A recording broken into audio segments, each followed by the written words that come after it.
With that, I'd like to thank the panel for their thoughts and turn it over to questions. Thank you, and not to take all the time here, others can ask questions too, but I did want to take a moment, and this one probably I should just give my standard disclaimer beforehand, that these are my own views, but I really want to thank the panel for the comments here. I think as you think about the value proposition of internal control reporting, certainly there's a lot of value to identifying the material weakness once the restatements occurred, but there's a heck of a lot of value that we're missing if we're not identifying them before they occur. And so this is an area that, as many have probably heard, SEC staff are devoting increasing amounts of time to, from both a Corp Fin perspective and an enforcement perspective, frankly. And I suspect we'll continue to do that. From an OCA perspective, me and my staff have been spending a fair amount of time in this space, but frankly, Corp Fin on their own writing lots of comments, certainly when they're seeing revisions without material weaknesses where it looks like, close to being material, or multiple revisions where, questions seem to present very quickly as to, well, where is the material weakness? And so the discussion, I think, is spot on relative to that and really important to delivering the value that was anticipated relative to internal control reporting. So thank you very much. Thank you. I'm just curious of maybe Mark and Rick's perspective on whether COSO 213, or the new COSO, is being viewed as an opportunity by companies to reassess their ICFR, and we've heard something, about kind of deferred maintenance, that there was a push when we had 404, and then kind of a slacking off from a company perspective. Has this been an opportunity to reinvigorate the ICFR process from a company standpoint? I think it is. I mean, I think everyone talks about, the big changes, the 17 principles, and they were sort of implicit in the framework. But, I think certainly we're encouraging, and we're seeing companies go through that analysis and, kind of confirm, has there been a gap, or is there a gap in that process? But also just kind of, it does help just reinforce the internal control thoughts and components, right, around documentation, around having the evidence. So it's not just a conversation that's stopping about 2013 framework, but to your point, Savannah, it's a chance to emphasize just the importance of the controls and trying to take that relook and make sure, have we thought about all the things that we're learning and applying it through the 2013 framework. Great question. Yeah, I would say, though, that in our clients that are in the process now, I would say that the feedback we're getting is that most of them, while they're doing the relook that you say, to call it a reinvigoration might be a little bit overly enthusiastic. Because it's not all that much. I mean, it's different, but it's not revolutionary. And so, and in a lot of the middle-sized companies, the practical result is not all that significant at the end of the day. To build on Giovanna's question a little bit, as the public accountants know, there's been a fair amount of contention between audit committees or corporations in general and auditors over the last few years about this ICQ issue and how much work has been done, increased audit fees, increased work, and so forth. But one of the things that I think I've seen over the last however long it's been since the 2013 COSO report has been issued is an awful lot of effort by many people to train companies on how to do it, but relatively little in the way of guidance from the firms in terms of how they're actually going to you might say, enforce it. And I think there's a lot of concern by corporations about waiting and putting in a lot of effort, doing things, and then being second-guessed after having lived through a period over the last couple of years of again, a lot of challenge and re-challenge and having to do things differently, they believe, from what they thought they were having to do.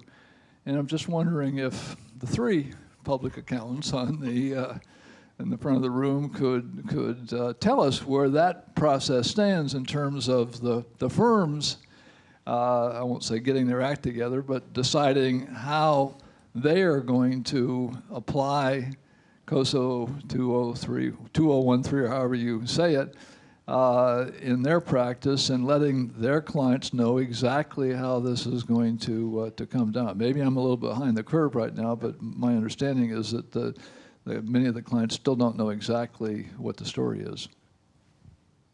Mark, you want to go first? Sure. Well, I can speak for our firm. I mean, we have, rolled out a template that we are sharing with our clients and with the companies, and having them go through kind of that assessment, which is really based upon the 17 principles to see where that is. And I think we've had the transparent discussions with them that this is what we think the changes of COSO 2013 is, working with them and trying to think about the principles and how it might apply to their existing controls and what has happened the last couple years. But that tool is really becoming the basis for the analysis. And so I think, at least from our firm, that's what our standard is, and that's how we think about it. But we have put a process in that we're sharing with the company of how we would think about it. Yeah, there was an awful lot to what you said. There were about 5 questions in there, really. I think that as I listened, I thought the way we encourage our clients and our engagement teams to do things, whether it's this change or any other change, is as the company is making the changes, let us know when you're at a good stopping point. Let's go in and look at it, and let's give you the feedback at that point, and we'll see if we're on the right track or not. And if you ask us and we don't give you an answer, then that's not good at all. But if you don't ask us and we pay attention to another client, that's a little bit maybe for you not calling us in at the right time. In other words, we need to be active about doing it in chunks as we go along. But even if we do that, one of the things that happens with a change like this is that despite the best efforts to train and despite all of our thinking about what we think the thing says up front, when we start pulling up audit evidence and seeing the real problems and asking the questions and having open dialogue, we go, whoops, we didn't think of that. And then we send out messages and we train our teams to that whoops, and then invariably another client says, well, you didn't tell us that. And now you're changing the rules. I mean, the natural learning experience can sometimes feel like we're not being responsive, but it's because we just didn't, we are not omnipotent in understanding all these things coming out of the box. So my only recommendation in all these things is that I think it has to happen at the engagement team level, and it has to be very, very early and active interplay and in intermediate steps to work through the issues. Just adding on to that perspective, Denny, I think I think all the firms, obviously are pushing very hard to get the guidance out, to train people, et cetera. But I think, for all the discussion earlier, I think this is a lot harder. This is a lot harder than training someone in a new standard income taxes or revenue, et cetera. So I think getting this right is a lot harder than just a new accounting pronouncement. And I think that's all the discussion we had earlier. I think so. We're really kind of all in it together, and it's going to be iterative. These things are much more applying judgment, et cetera. And there's also, I think, a lot coming at the profession at the same time. Our folks are trying to learn a lot. They're trying to get up to speed in internal control. They're trying to pay attention to the revenue standards. So there's an awful lot going on. So I think I do think all the firms together are really working hard. But we've got to train companies, and we've got to train our people. We're doing it somewhat on the fly. So, yep, back. I guess I'm really curious about the panelists' views on what maybe we could even tell our students as faculty. Has the huge investment in internal controls over financial reporting paid off in terms of better financial statement audits? And what's the best anecdotal stories as to why that's the case? And what are the markers of the kinds of ICFR audits that actually translate into better, I know it's an integrated audit, but better financial statement audits. In other words, we could have made as much investment as a profession in something other than ICFR, and you wonder what kind of return on investment we could have gotten. I'm just very curious about what is the markers of a great internal control audit that leads to a better financial state, more confidence about account balances, say in the balance sheet.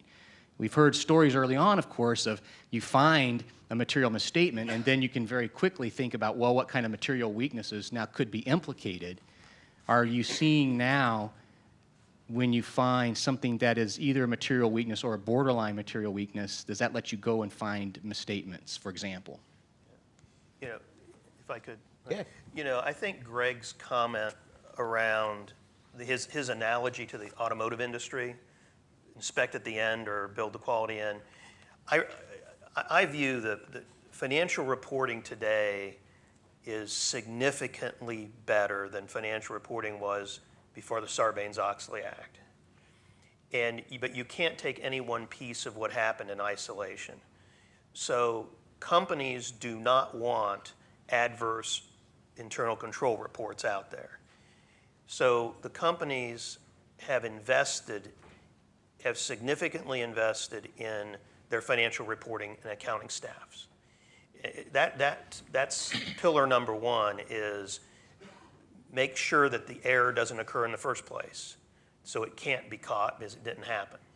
Then I think number two, audit committees are significantly more simply qualified and active than they were before the Sarbanes-Oxley Act. And then finally, you do have this internal control auditing that catches the things that those other improvements didn't quite squeeze out of the system. And I think you have to look at all that together, and it's all a simultaneous investment. In the last question, that's one of the pieces there was the cost of internal control auditing.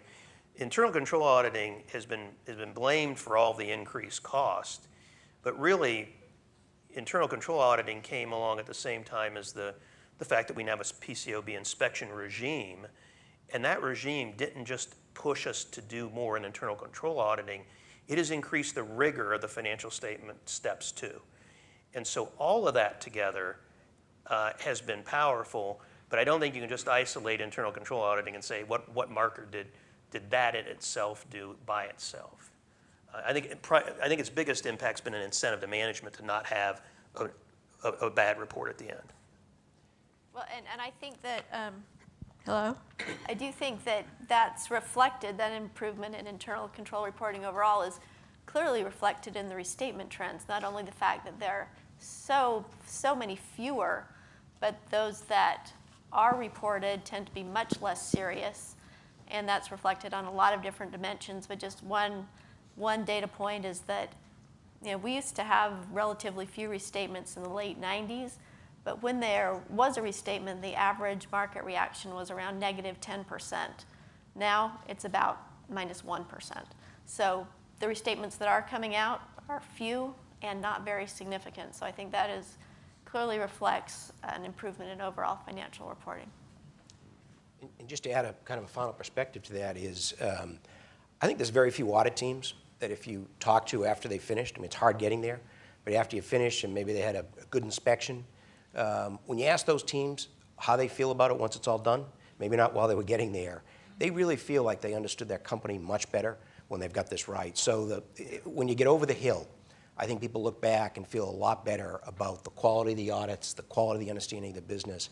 And I also look forward a little bit. If you look forward at the profession, I think our ability to be doing substantive audits is really going to go away because the markets move so fast today.